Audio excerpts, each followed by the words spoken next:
نماز کے بارے میں ایک حدیث آتی ہے، میں اس حدیث کو جب پڑھتا ہوں مزہ آ جاتا ہے کہ نبی کریم صلی اللہ علیہ وسلم نے فرمایا کہ تحترقون تحترقون، تم لوگ جل رہے ہوتے ہو۔ اب دیکھیں نبی اکرم صلی اللہ علیہ وسلم کا کلام وہ ہے جن کو اللہ نے فرمایا، اللہ تعالیٰ نے نبی پاک صلی اللہ علیہ وسلم فرمایا اللہ نے مجھے اوتیت جوامع الکلم، مجھے کلام کی جامعیت عطا کی گئی، یعنی تھوڑے الفاظ سے زیادہ مفہوم نکلتا ہے۔ وہ اللہ کے نبی دہرا رہے ہیں تحترقون تحترقون، تم جل رہے ہو، تم جل رہے ہو، گویا گناہوں کی بھٹی میں جل رہے ہو۔ حتی اذا صلیتم الفجر، یہاں تک کہ تم فجر کی نماز پڑھ لیتے ہو، غسلتھا، وہ اس کو دھو ڈالتی ہے،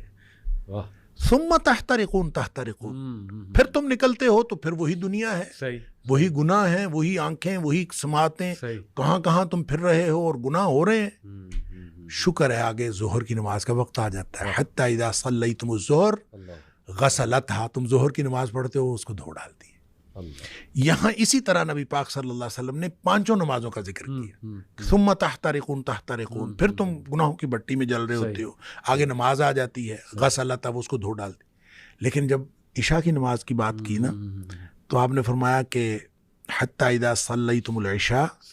غسلتھا، وہ اس کو دھو ڈالتی ہے۔ اس کے بعد آپ نے ثم تحترقون نہیں فرمایا، آپ نے فرمایا تو ثم تنامون، پھر تم سو جاتے ہو، پھر تم سو جاتے ہو، پھر تم سو جاتے ہو، فرمایا پھر کچھ نہیں لکھا جاتا،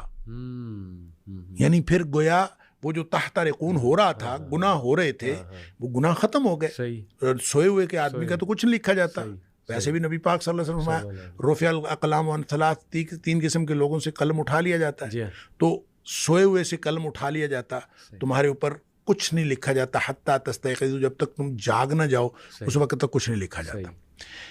اچھا، اس کا مطلب یہ ہے کہ جو نہیں سویا عشاء کے بعد تو وہ تو تحترقون تحترقون ہو رہا ہے نا۔ تو یہاں سے ایک بات، ایک مسئلہ نکلتا ہے کہ ہم جو عشاء کی نماز پڑھ کے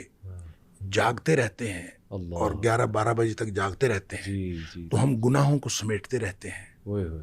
اور غسلتھا کیے بغیر سو جاتے ہیں۔ یہ اتنا بڑا رسک لیتے ہیں ہم۔ اس لیے نبی پاک صلی اللہ علیہ وسلم نے حضرت ابو ہریرہ رضی اللہ تعالیٰ عنہ کو فرمایا تھا کہ ابو ہریرہ سونے سے پہلے وتر پڑھنا نہ بھولنا۔